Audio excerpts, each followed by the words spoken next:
got this, Stories by Disabled Parents, which is very exciting. It came out on March the 1st. Firstly, I would like to begin by acknowledging that today's conversation is taking place on the land of the Wurundjeri people of the Kulin Nation. And I'd like to pay my respects to their elders, past and present, and to the elders of all communities this conversation reaches. So we are here with three of the incredible contributors in this book. We've got Mandy McCracken here to my left. Hello. Shakira Hussein and Jax Jacki Brown. How should I start? It's such a surreal feeling to have this book out into the world. This book was the one that I was seeking. By the way, I'm Eliza Hull and the editor of this book. I should have said that. It's now 7.5 years ago. I was pregnant with my first child, and I realised that there just wasn't anything out there that represented disabled parents. And everywhere I searched online, I couldn't find anything that accurately represented disabled parenting. It was often portrayed as a burden for children to have a parent with disability. And I faced a lot of discrimination in my choice to parent when I went to see my neurologist and told him how excited I was that I was thinking about having kids with my now husband, Carl. He looked at me and said, "I don't think that's a good idea." He said, "Have you thought about genetic counselling to make sure that you don't pass on your disability?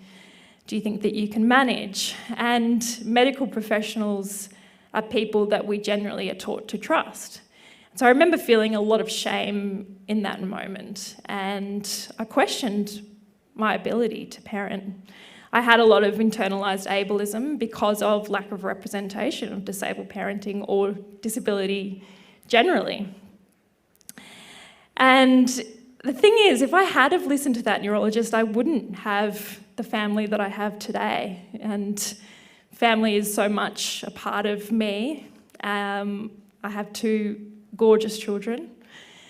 And I realised then that if we don't start talking about parenting in this way, and we don't start changing and shifting these attitudes and disrupt what it means to be a disabled parent, then we're going to have these medical professionals and wider society keep instilling these attitudes and assumptions, which in the end will lead to parents with disability perhaps deciding not to make that choice to parent. Since the book has been out, I've had people with disability reach out and say, "This is the book that I really needed." And that, to me, is just so exciting.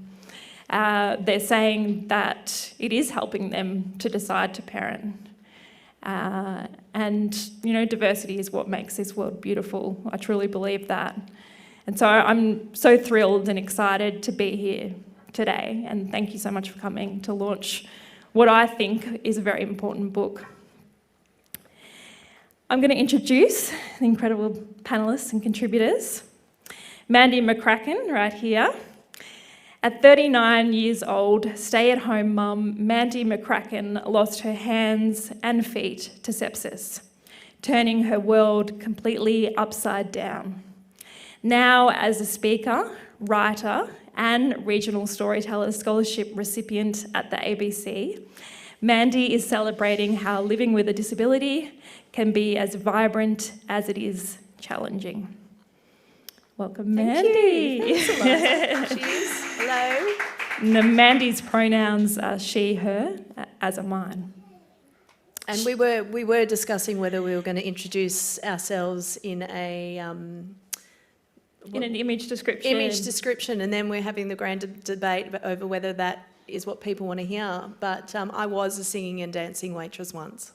How about that instead? Yeah, that is, it's, yeah, for people that are blind and low vision, a lot of people are saying that they like when we do an image description, and some are saying the opposite. So it's a tricky space. One. Yeah. Shakira Hussein is a writer and researcher based at the University of Melbourne. She's the author of From Victims to Suspects, Muslim Women Since 9/11, which is out through Yale University Press, New South. And her work has been published in a wide range of academic, literary and media publications. Welcome, Shakira. Thanks, Eliza. It's good to be here. And Shakira's pronouns are she, her. Jax Jacki Brown, OAM, is a disability and LGBTIQA+ rights activist, writer and educator. Jax's work has been published in Queer Disability Anthology, Queer Stories, Reflections on Lives Well Lived from some of Australia's finest LGBTIQA+ writers, Kindred, 12 Queer, #LoveAusYA, Stories and Growing Up Queer in Australia. Jax is interested in how we can build resilience, pride and community for disabled people, and their pronouns are they and them. Welcome, Jax. Thank you. Well, I might start with you, Jax. I'm curious what having a book like this would have been like when you were deciding to have children with your partner. Yeah, look, I think it would have been amazing to be able to hear the stories of other deaf and disabled folks choosing to have children, and being able to read about the joy that can be found in parenting. It's one of the great joys of my life. It's also one of the most challenging things I've ever done, like any other parent. But I think the fact that I couldn't find anything, and what I could find was often reinforcing disability stereotypes, or was written by non-disabled folks about folks with disabilities. I think there's a great power, personally and politically, to telling our stories in our own words and speaking to our communities. I think this book is for the mainstream, but when I wrote my story, I wrote it for other queer disabled folks who might be thinking about entering the IVF industry and what all that might mean. And to write it with your community in mind, as opposed to writing it as kind of an education of the non-disabled population. I think we say perhaps different things, or things that are more raw, or things that are more honest, or things that we wish we could have read. And so I think it would have made a lot of difference to me in terms of being able to see stories like mine reflected back to me, and not feel so much like I was jumping off into the unknown, although I guess that is the journey of any parent. Yeah. Why do you think it's taken so long for a book like this to exist? Because like any marginalised group, I think often the mainstream thinks, oh, that's just an issue for a small number of people. Where would the readership be for that? But we know that, 20% of the Australian population have disabilities, so we're a large group of the population. And then, of course, there's our friends, there's our lovers, there's our family who also want to pick up the book and read it. And then we know that anyone can become disabled at any time, so that, there's people that are yet to experience what disability is that might pick it up and find parts of it interesting and engaging, and it might relate to them later in life as well.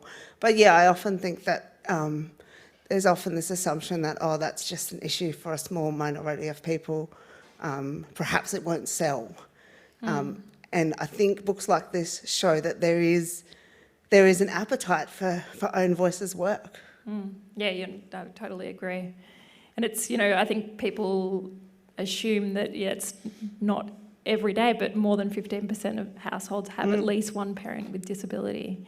And I think these are human stories anyhow. They're just interesting and for anyone, whether you're a parent or whether you have a disability. I'm curious, as the editor, I really didn't know how it felt to write your chapter. It's quite a personal subject, isn't it? Family and kids.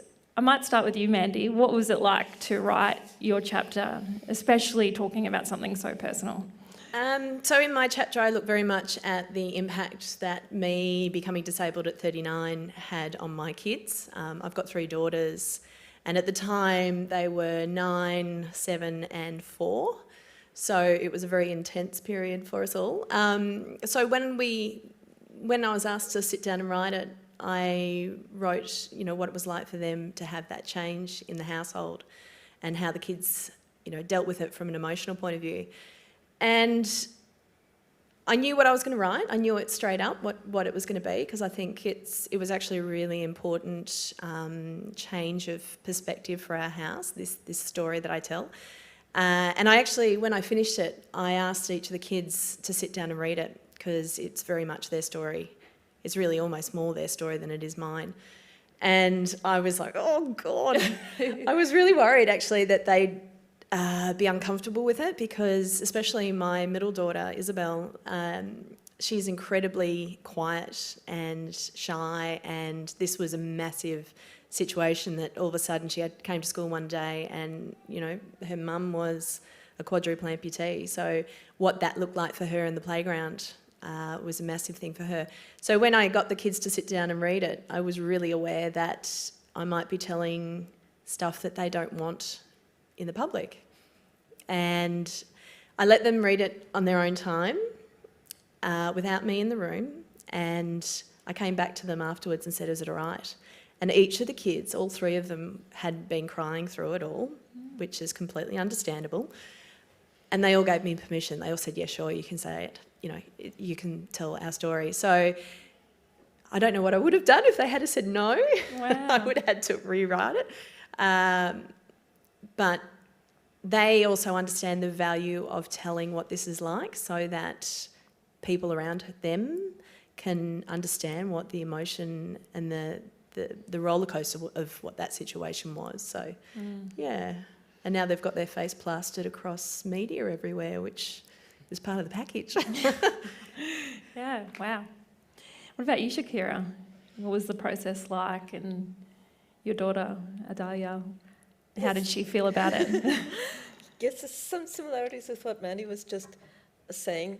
My daughter is a bit older, and I've written about her before, and she now also writes and publishes about me, so we need to check with each other, and we do, before we publish something in which each other feature. We don't always quite agree, but our memories don't entirely match up, but in general, I think, the fact that we both write means that we understand that memories differ and that it isn't going to come out sounding exactly the way that you would like. But my main problem in writing this one actually, because basically I think she did do a really good job of keeping her shit together. Nobody can keep their shit together 100%, but also keeping my shit together. So how do I write about this without sounding like the most annoying fucking mother talking about her amazing fucking daughter, and would just sound like the most irritating family on the face of the earth? So trying to put a little bit of grit in there as well, and so it didn't sound too saccharine. I hope it doesn't come across as too saccharine, but I am enormously proud of her. And I am enormously relieved that we have got to this stage without the wheels coming off entirely, which didn't always look like, it didn't always look like that would happen. And there was a lot of uncertainty and, a lot of stress. And yeah, I wasn't always confident that there isn't a finish line with parenting, but I wasn't always confident that we'd get to a point where she's grown up and, and independent.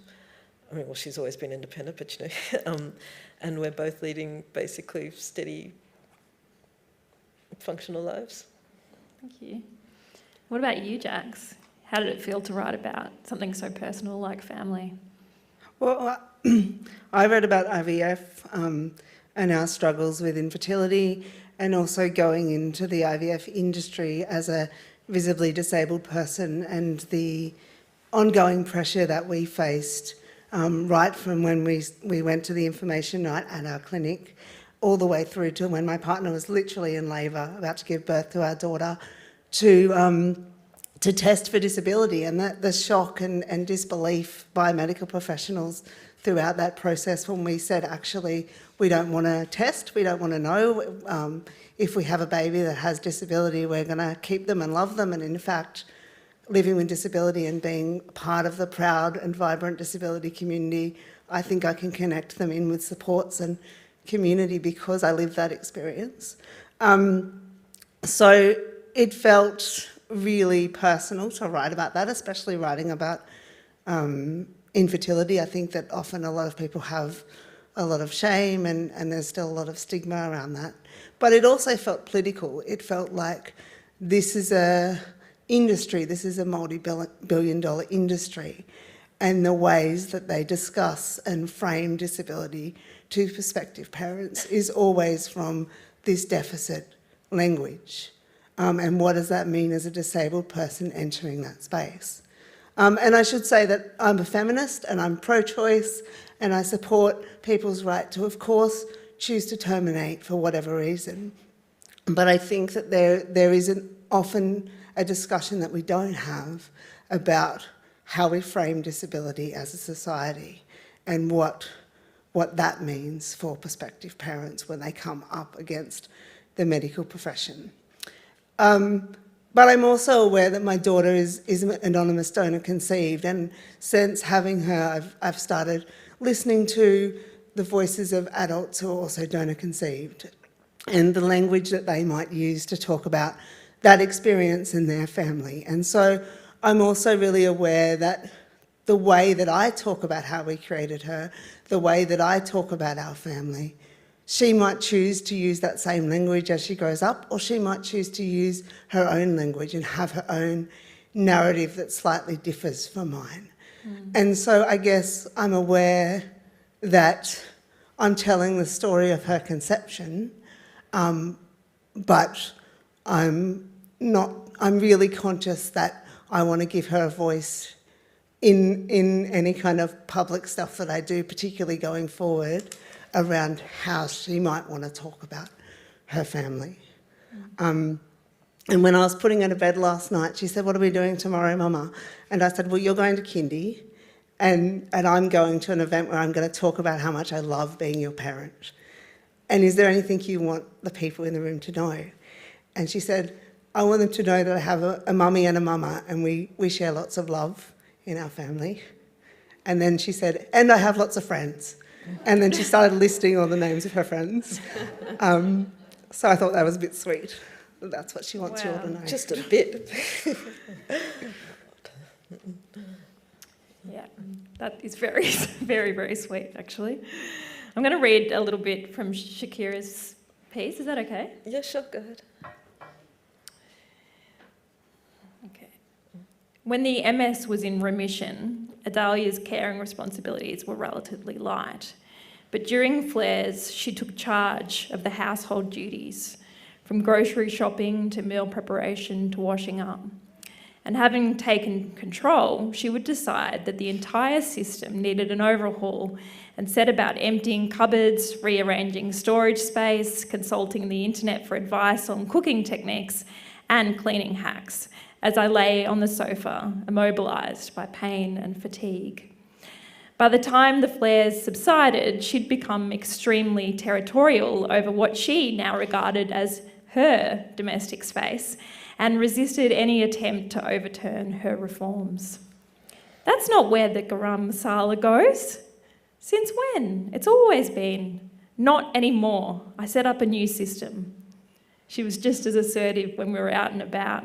I'm her little walking stick, she would announce, fending off anyone else who offered me any physical assistance.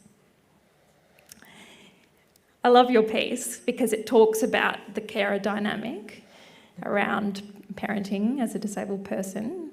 Can you speak to that a bit more and what that relationship was like and how it's evolved? Yeah, well, as you would have gathered from that little extract, am a single parent, so it was just the two of us. There wasn't another adult to mediate that, which I did at various points. I think that would have been helpful.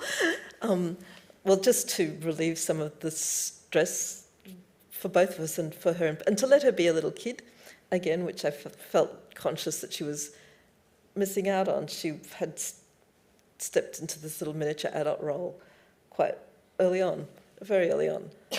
And it was hard to kind of balance being very proud of her for doing it so competently, but also saying that you don't need to do this all the time. You can be a kid, at least some of the time. And so, yeah, and I still have, she's there. Right there in the audience. Yeah, I still have to balance that, pride in her, maturity and acknowledgement of her role in my life with, you can go and have your own life now. I didn't do all this just for you not to. I have the conventional parental aspirations. I want her to live her best life. I have to threaten occasionally to run away to Pakistan just so that she knows she can run away to wherever the hell she wants, and she gets stroppy with me about that. So yeah, it's an ongoing. Yeah, I feel like there issue is a lot of misconception around children looking after parents. I know a lot of experiences of parents that are blind. Often when they're out in the community, it's this thing of like congratulating the kids for looking after parents. But there's also the other side in that many children and young people do want to just help their parents, and that is okay. And in the end, what that is probably doing is creating more inclusive children and young people that are open and kind. I don't see that as a problem. There's parents in this book that identify as deaf and say that they're, at the fish and chip shop and that their child begs to be the interpreter. And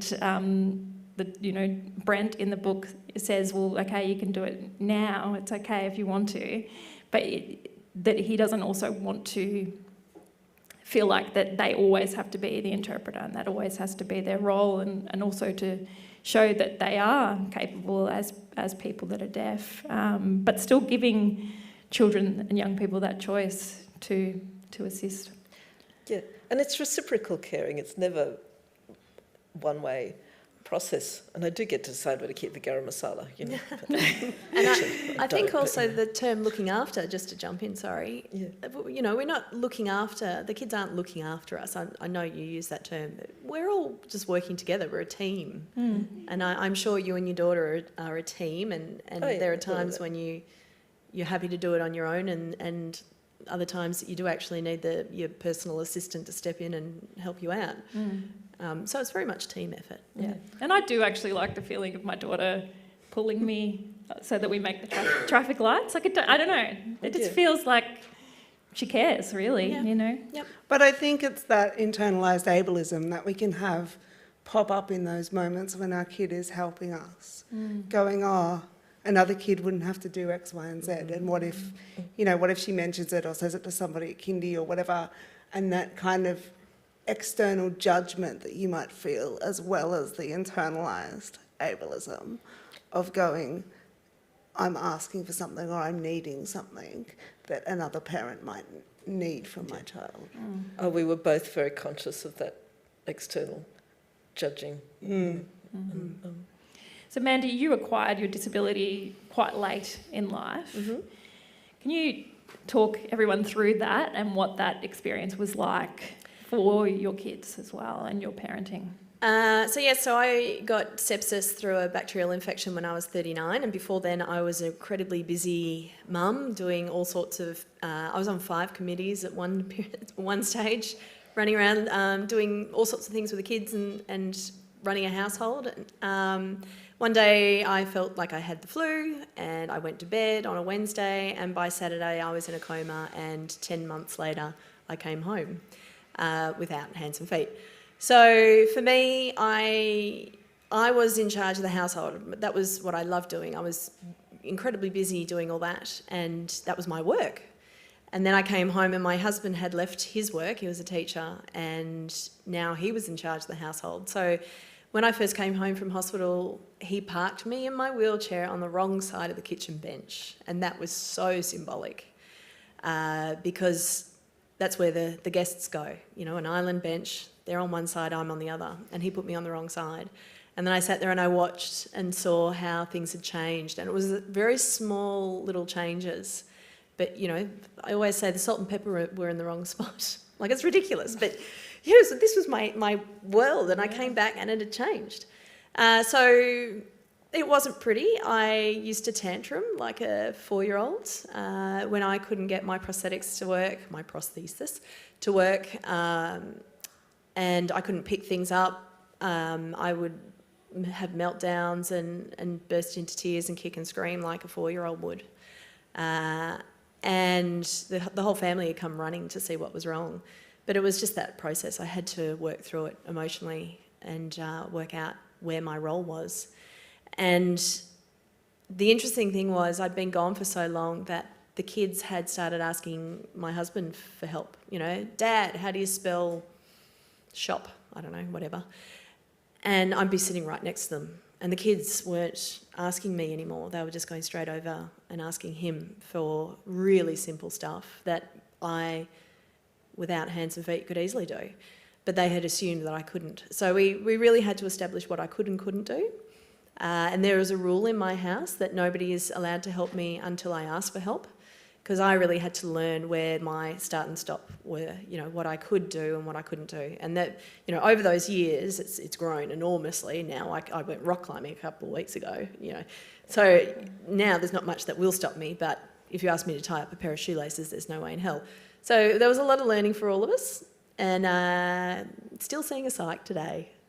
Yep. It was pretty vulnerable in your chapter when you state that you were in hospital and that you actually just forgot, and that you forgot to call your kids, you forgot that you were a parent.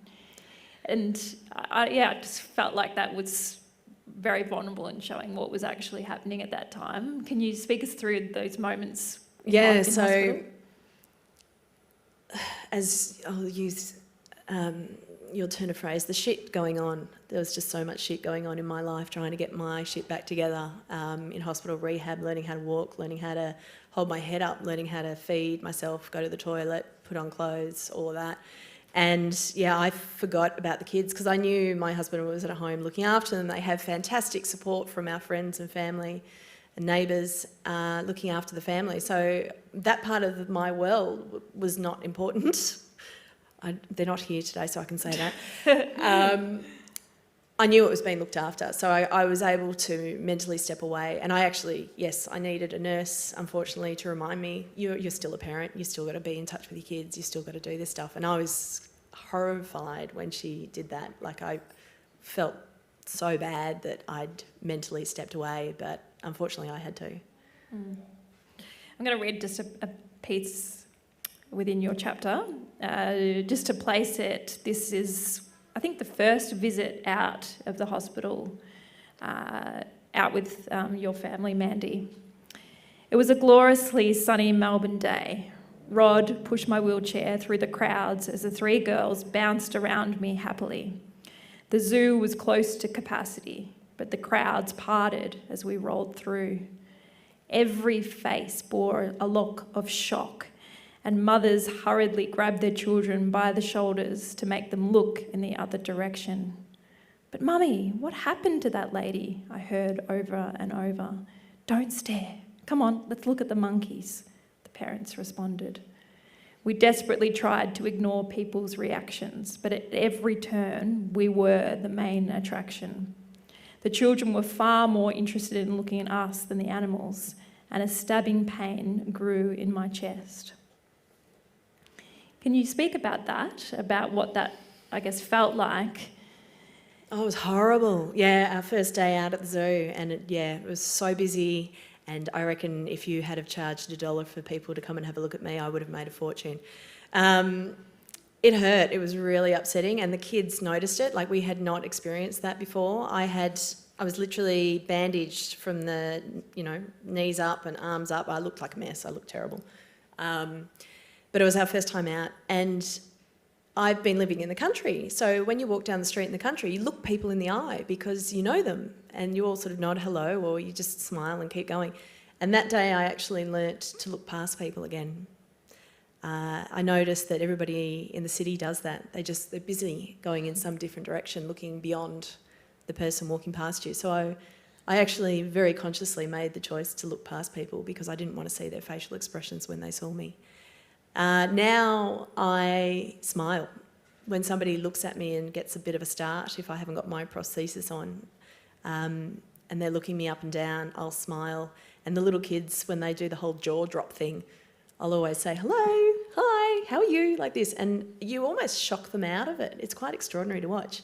It's like an electric shock that they just go, oh, wow, there's a person there. Oh, wow, they're talking to me. And you sort of bring them back to reality. So it's a bit of a fun social experiment, and I get a lot of, I make it into a bit of a joke now so that it doesn't hurt. Yeah. You speak about in your chapter your daughter, I guess, being teased at school or people questioning your disability, and her being really emotional and upset and saying that the school, everyone's saying things about you, Mum. And it got to the point where you decided that it was time to do a show and tell. Go into the school. A lot of people ask me the question, how do you talk to kids about disability, and should kids ask questions? Is it allowed to be, are they allowed to be curious and kind? I'd just love you to talk about that experience going into the school and how that changed the kids' perceptions about you as a disabled person. I will. I want to tell you a quick little thing. One day we were walking through a shopping centre and there was a kid with his jaw falling off the floor, and my husband turned around and said to the kid, she didn't eat her vegetables. And it was a beautiful moment. So that's a similar story in Deborah Kenahan, who's a person with dwarfism. Yes, yeah, exactly. Yep. So I did a show and tell. I could see that my daughter was really upset, and I didn't want her to keep confronting that situation over and over again at school without some parents supporting her. So I rang up the school and I said, right, I'm coming in for show and tell, and I just told the teacher, you're going to get the whole group together and let's do this. We're going to rip the Band-Aid off. And so we went in there, and my daughter's standing next to me, and I said, come on, pull my body parts off. So she did. She literally pulled my arms and legs off. She passed them around the room full of kids. And we went from that jaw-dropping experience to, any question under the sun, ask it, feel free. And the kids were brilliant. They were fascinated, how prosthetics work, and am I a pirate, and did it hurt when they chopped my legs off, and all that stuff. And it just made it normal. That conversation made it normal. And my daughter became proud. Like, she stood next to me and she was really proud because her mum was the exciting, wow, look at this story. And then as we left that afternoon and I wheeled out in my wheelchair to the car park, instead of the points and the stairs, all the kids came running up and they were all like, wow, I want to see your pirate hands. And they all came with their parents. Mum, come have a look at this lady. She's got robot hands and pirate legs. And again, all of a sudden I became just Mandy. I was not the scary mum that was the freak show. I was just the regular mum that just happened to have electronic body parts. Yeah, it's good. Yeah. Jax, you speak openly about the IVF system and their constant push for you to screen for disability. Why do you think the IVF system and medical professionals widely are still pushing people to screen for disability? Well, because of the medical model of disability, eh? Because disability is presumed to be this negative, terrible thing that we must avoid, that we must cure, fix, or eradicate. And the medical profession is enmeshed in that belief structure, in that kind of And I think they're also scared of being sued. They're also scared that if we don't tell people all their options, what if someone comes back to us and says, you know, now I've got this child and I would have chosen to terminate this child. So I think there's that fear, but it's become expected now that you will test for it, and it's that I want to question. Like it was, you know, it's 90% of fetuses that are found to have Down syndrome are terminated. Like we are making choices about what bodies and minds are seen as worthy and what bodies and minds are seen as a burden on the system. And we just face this assumption that the only choice we could possibly make was to do all the screenings and then choose to terminate if it came back as positive. That to choose not to go down that path was incomprehensible to them, even though I was sitting right there in the room. And I wondered about if I had been carrying the child. We used my egg in my partner's womb, but if I had been pregnant with our child, what additional pressures would my disabled body come under from the power of that medical profession to screen, to terminate, and the assumption that my disabled body would produce a disabled child, and what additional supposed terrible, horrible burden would that put on the Australian society for two disabled people to, you know, exist, and how could I do parenting as a disabled parent? So there was a lot of those pressures, and I wondered if I was pregnant or if my partner was disabled, how would our parenting come under additional pressure? Would docs be there, you know, at the birth of the baby? Would we be assumed not to have the capacity to parent the child?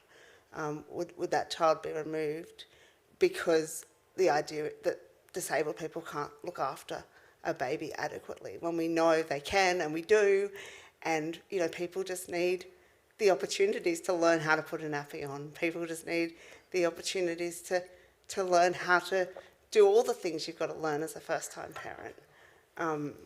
But I think there's a bunch of assumptions and a bunch of pressure and a bunch of judgment that come when you're a disabled person entering the medical profession and when you're a disabled person becoming a parent, that I don't think that people who are non-disabled experience that same level of surveillance. How do you think we make change in this space? I would almost say most, if not all, spoke about discrimination in the medical system, whether that be from a maternal health nurse or in the maternity ward, or as you speak in the IVF process.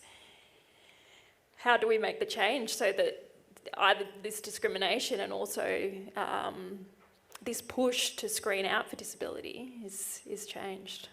Yeah, I mean, I think we need more conversations about the value of disability. We need conversations about disability pride and disability community.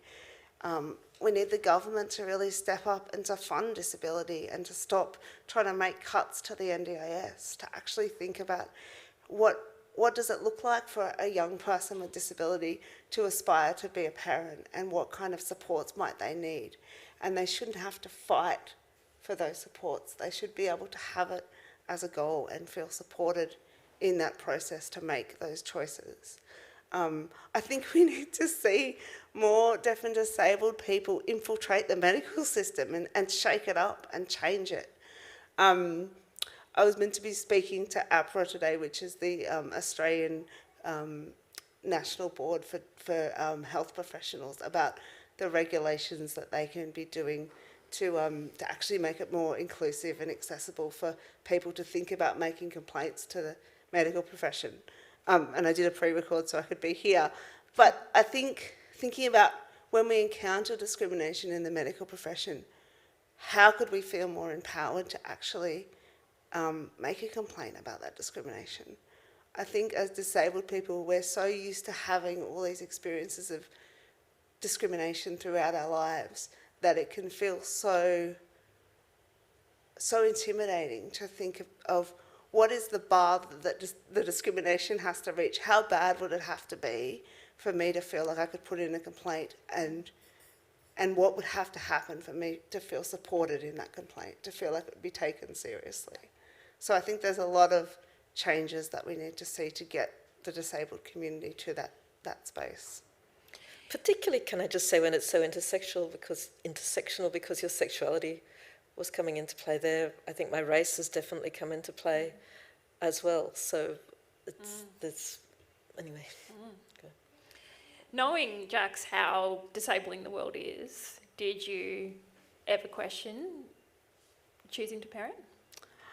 Yeah, look, I think everyone has moments where they go, wow, this feels enormous. You're never going to get to sleep in again. You're always going to be tired. I think, of course, I had moments of going, how am I going to carry my tiny, small baby on my lap and wheel safely around the house? How am I going to pick her up and change her nappy? How am I going to get her off play equipment? All those questions that you have before you're in that relationship with that child, before that child is here. And especially when you have society and family members who are also, saying, how are you going to do X, Y, and Z? And you don't know because you've never done it before. The enormity of the unknowns in those moments can feel really hard. And I think that is why I'm so proud to be part of this book, because we share the stories of how we did it and all the different ways of how we're doing it, and how ingenious we are about thinking outside the box and getting our kids to think outside the box too, so that we can do things in a safe, accessible way. And yes, a different way, but that different way of parenting isn't wrong. It's just different, and it's part of the diversity that we bring to the world. Yes. Sorry, I have to give that a clap. Honestly, that's exactly right. And I think as disabled people, I state this in my chapter at the start, it's, especially if you've had a disability for a long time, you do have to already be a problem solver and creative thinker. How am I going to get into the building? So in a way, I feel like we're set up to be great parents, ultimately. Shakira, you speak, I love your chapter, throughout it says, but I'm not disabled, not yet. I wondered if you could speak to that, and I guess it does step into that idea of potentially internalised ableism, or the belief that you weren't disabled. Can you just speak to that experience and then how you then began to identify as disabled? I guess part of it was just a trust issue, because I'd been given sort of a lot of bum steers on the way to being diagnosed with multiple sclerosis. So even though multiple sclerosis is one of those things that it shows up on a scan and in the information on your spinal fluid, there's a physical signs. It's not like fibromyalgia, say. But at the same time, I thought, now I'd been told I had bipolar disorder before, and which I didn't, and how stupid am I going to feel coming back 3, 4, 5 years later and saying, guess what, everybody, turns out I didn't have multiple sclerosis after all, and all that adjusting and shifting and changing my life and my daughter's life because I had multiple sclerosis, waste of fucking time. And by the way, I'm suing the neurologist who told me I did have multiple sclerosis, so there's that. But, so there was that uncertainty about it in the first place. But yeah, it also was about not being disabled enough, and also about feeling that it was a process that could be, becoming disabled was something that could be held off with by taking my medication and by following doctor's orders, and it might happen at some point down the track, but it hadn't happened yet. Well, also there was much less talk at that point in time about invisible disability, and so it was partly. But I will say that moving down to Melbourne, and partly the late great Stella Young, and also meeting people like Jax, where there's such a lively disability community, was a big changing point as well, so.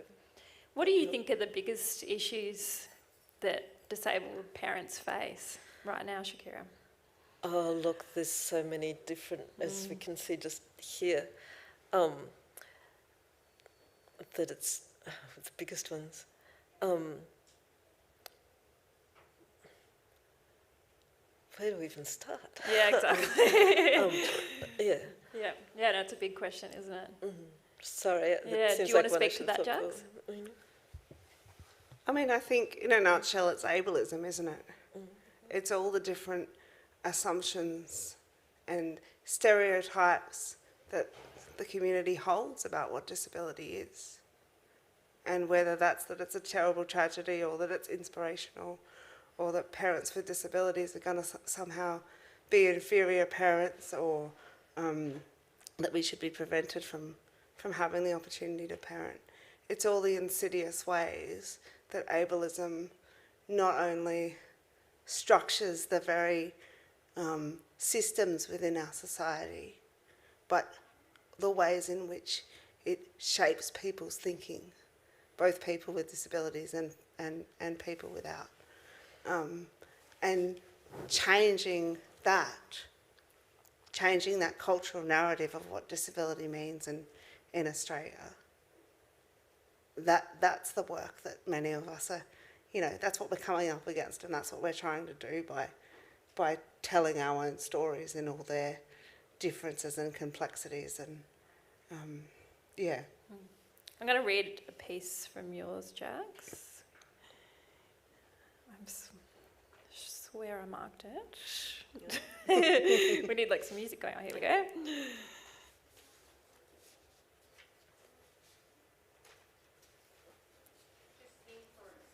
La la la. Okay, I love this bit. It's actually quite a large bit because I love it. So Jax in this section is talking about her daughter. Fern. Nowadays, she spends a lot of time writing on my lap about our house and in the outside world. She loves the feel of crunching over gravel or autumn leaves in my wheelchair. She knows the delight of finding a good hill to go down together. She is experiencing disability intimately, knowing the joy that can be found in moving differently in the world. And she doesn't view this as bad or less than, just as the way I, her parent, does things. Sometimes I still worry about my child having to navigate homophobia, transphobia, or ableism in all its subtle and not so subtle forms. But we are doing our best to teach her pride in herself and her family and resilience. And we are surrounded ourselves with many fabulous queer and trans folks and radical people with disabilities, so that she knows there is value in existing outside the mainstream. Recently, she drew a picture of me, a circle with some stick figure arms and legs protruding from it, and asked, "But where is your wheelchair?" Then she drew my wheelchair for the first time. I love that ending so much. Like, it's just every time I get that tingle feeling, and I think just that representation is just so important. I wondered, how does Fern experience disability? And do you think by being a disabled parent, you are creating a child that is more open to inclusion for disabled people? Yeah, definitely. I mean, I think, as I said, she doesn't view it as less than or bad. She just views it as how I move about the place. I use a manual wheelchair a lot, and I also have a big tank of a power wheelchair, which she calls Tanky, which I feel super butch in. And she often says to me, "Mama, can we go out in Tanky?" Because she's lazy and she just wants to ride on my lap everywhere. And so we often go out and about in that chair, which is a really different way of moving about in the world than, this little manual wheelchair. But yeah, I don't think I think I'm bringing her up to just view it as part of who I am and as part of the different ways that bodies can be, and to not attach any of that kind of cultural baggage around it being a negative. And I do think when she draws pictures of our family at kindy, and the other kids draw pictures of their family, and our family is represented, that does feel like it's important. It's important for her to feel confident in drawing us. And it's also important for other kids to see, you know, the different ways that families can be too. And I just think it's super cute when she draws me, and I just really love it. She's quite a prolific artist, so she often insists that I put this one up on the fridge and that one up on the wall. So I'm kind of inundated with drawings of myself at the moment, but it's super lovely, and it does, I think, when you haven't seen yourself represented very much throughout your life as a disabled person, it does feel political and proud and powerful to see someone close to you just viewing it as, you know, as the way things are, and not as inspirational or tragic or any of those kind of other things that we often think about when the wider society talks about disability. Thank you. And also, can I just publicly say, I think I had your pronouns wrong. When I was reading the book, I was reading she, and sorry, it just my mind. So I just wanted to apologise for that. That's all right. My final question is, I guess, you know, as I said, this was the book that I was really searching for 7 years ago.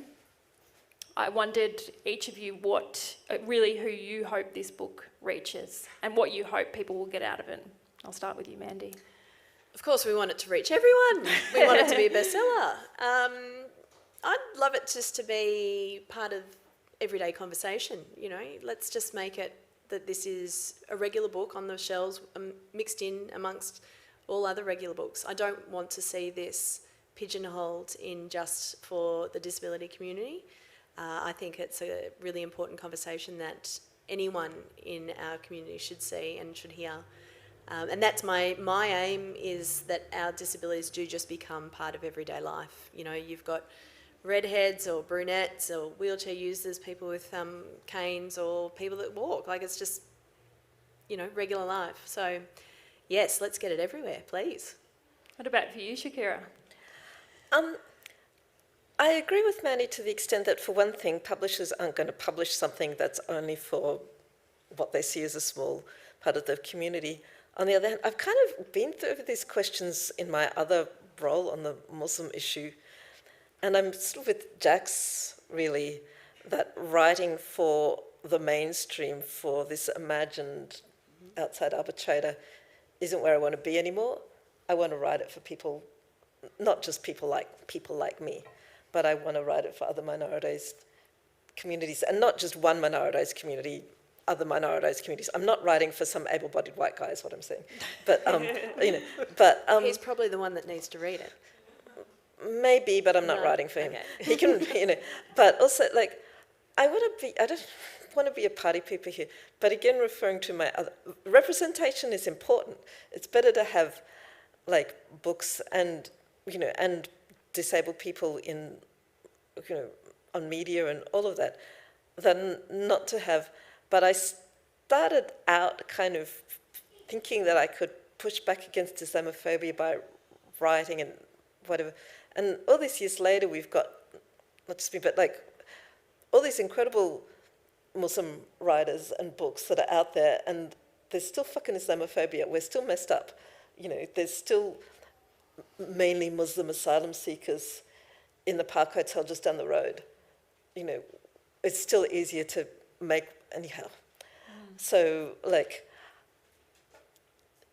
this is part of the solution, but it's not the full solution. Still got a long way to go. Okay, yeah. Jax? What about you, Jax? Who do you want this to reach, and I guess what impact do you want it to have? Yeah, I mean, I guess, as I said before, when I'm writing something that I consider raw, or that I'm still kind of working through, and I'm working it out as I'm writing it, and I'm sending it off and going, oh my God, how do I feel about this going out into the world? In those moments, I write for my community, and I write for, you know, the young queer disabled person in a regional country town like I was, who had no concept of who I could become or what my future looked like, because I had no representation that felt meaningful and not stereotyped that I could see of disabled queer people. So I hope that it reaches people who share some of my intersectionalities first. They're the ones that I think need to see themselves and need to see a pathway to pride in politics.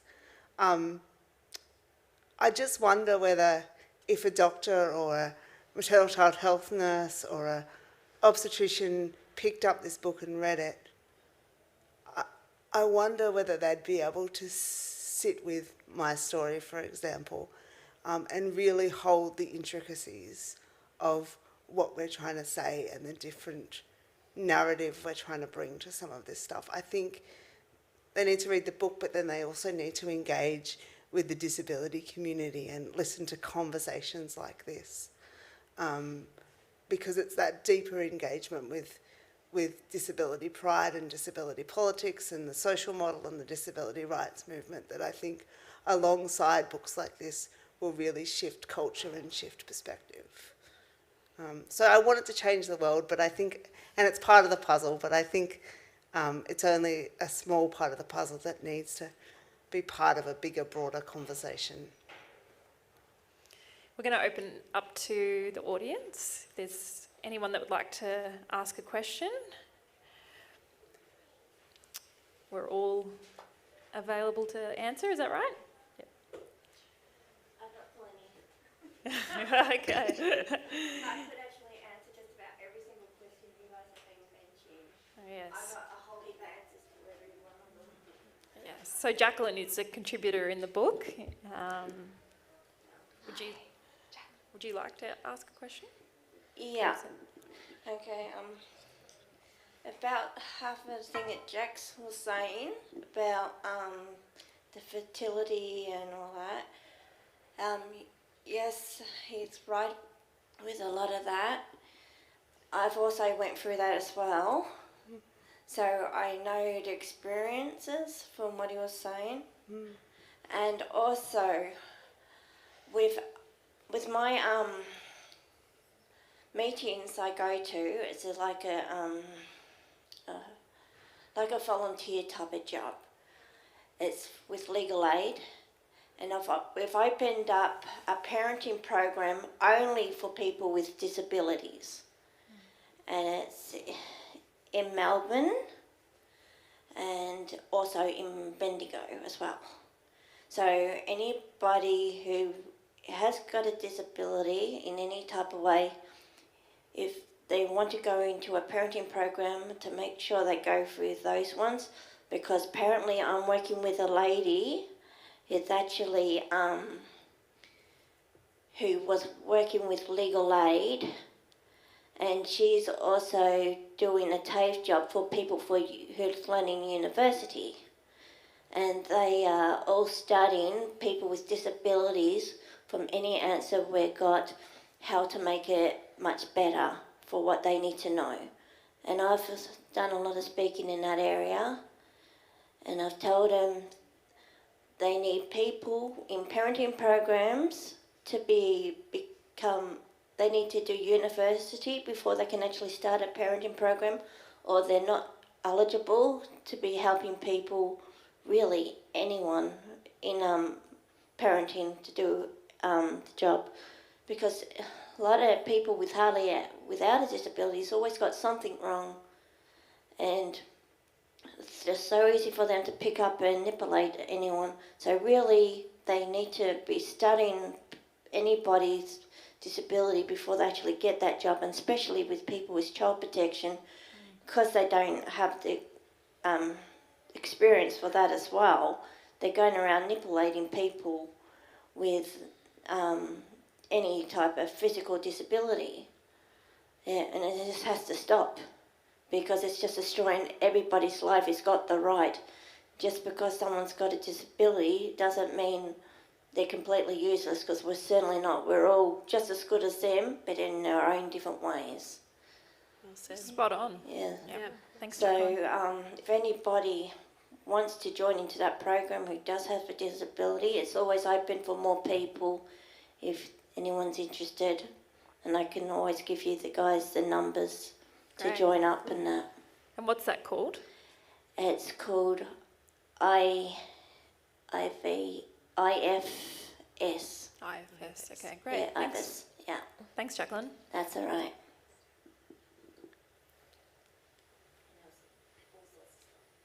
I've got a question I might like us to ask while you're all out there thinking of yours. Is there something that you could see as a common thread through each of the stories? Like you had 40 or so people, 20, how many people contribute?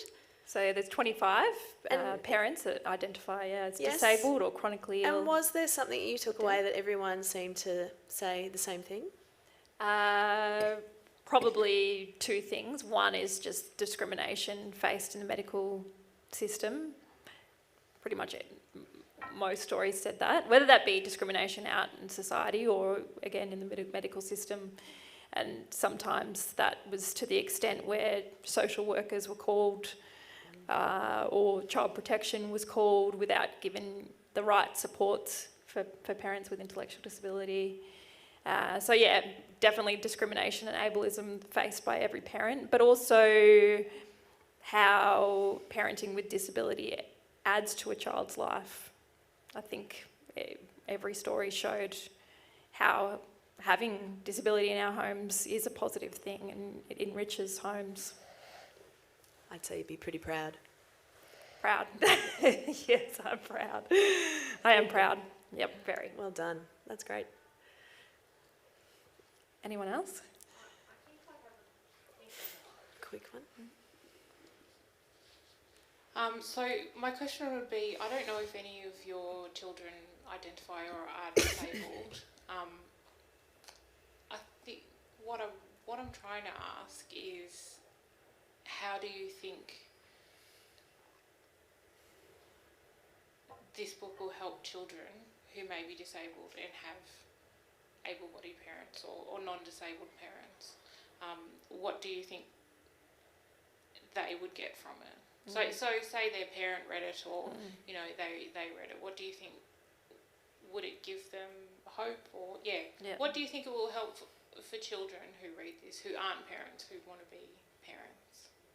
Who wants to? I reckon you should answer that. Yeah. Okay. You're the one who put it together. What I hope is that, I guess, a lot of non-disabled parents might have assumptions around what their children can and can't do, and I really hope that this book shows that we can parent and that we make great parents, and I hope that children and young people with disability feel seen and represented and see the possibilities, and I think it'll also help young people and children wondering whether what kind of ways that you can be a parent. Like, it shows just the ways that we are creative and how we problem solve and how we adapt in order to be great parents. So I hope it's all of those things and more. Anyone else? There's a hand right up the back.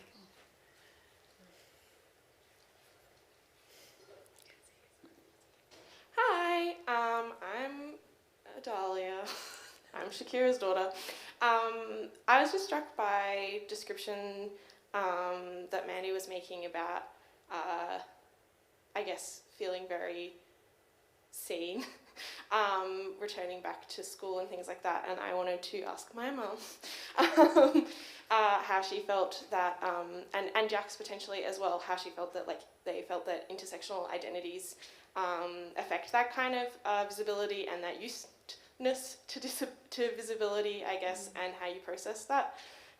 Because, I guess I felt like we were already very visible at my school, and I don't remember there being a like, oh, now things are different when you got sick, but I wonder if you did. That's a great question. Yeah, I always had been very hypervisible, particularly growing up a little brown girl in a very white Queensland regional town. So there's degrees of scale, of course. But yeah, the hypervisibility wasn't new. And also the not being mainstream wasn't new. So like a lot of the literature I got with when I was diagnosed with the multiple sclerosis was about issues that I thought, I've already fucking been dealing with this since I was 5. I know there's discrimination, it's shit, you know. And I haven't been leading some white bread, mainstream existence ever. One thing I did discover was that other people who've also been marginalised in one form aren't necessarily remotely sensitive about when they encounter it in a different form, which you'd hope might not be the case, but it isn't. But yeah, Jax, what are your thoughts? I think I often feel invisibilised as a parent by the other parents at the park, even if I'm there solo parenting Fern, sometimes by the kindy community, that even when I'm doing these kind of active, visible parenting roles, that often the default is to assume that I mustn't be the parent because a wheelchair user can't be a parent. And they know my partner's known as mummy and that she's the mum. And so she kind of gets put in the parenting role. And then I'm often assumed to just be the friend or the aunt or, like the extended family member or just someone kind of hanging around.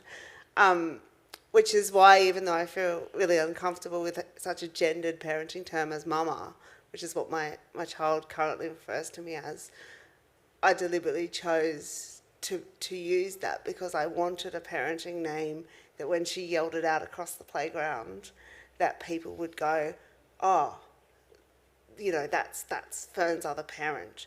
That if I chose something that was made up or more gender ambiguous or less known by the mainstream community as a parenting name, I felt like that would invisibilise my role further in those spaces. So I feel like I get assumptions about people with disabilities can't be a parent, so you couldn't be a parent.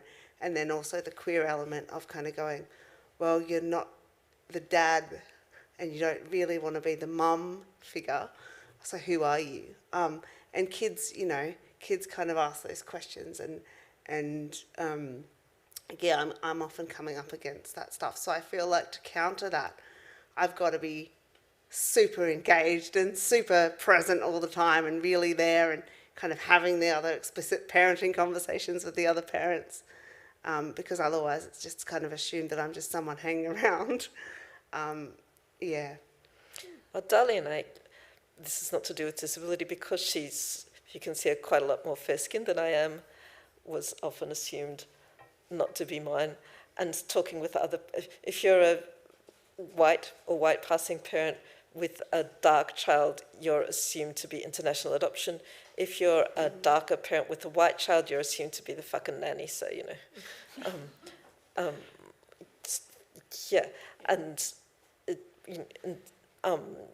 even when their behaviour towards you, I've been a nanny, okay, and kids can be very physically affectionate and treat a nanny as though they're another parent or another mother, but at the same time I think there's a certain different style of, or I'd like to believe there's a different style of physicality. Anyway. All right, that's it for today. I'd like everyone to give a round of applause for Jax, Shakira and Mandy. Yay.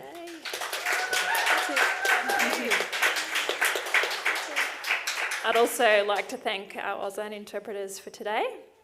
And this is the book. We've got this, Stories by Disabled Parents. It features 25 parents that identify as disabled, deaf, or chronically ill. And it is for sale up the back by Mary Martin Bookstores. And we have a heap of contributors in the audience, which is awesome. We've got Jacqueline here that I can see, Renee, Nat Barch, Niangok, and maybe potentially more that I'm not seeing. So if everyone's okay, if we could get the contributors up the back to sign some books, if everyone's okay with that, totally by choice. And thank you so much for coming. My name's Eliza Hull and I am deeply proud of this book and I hope you all enjoy it. So thank you very much. Well done. Yay.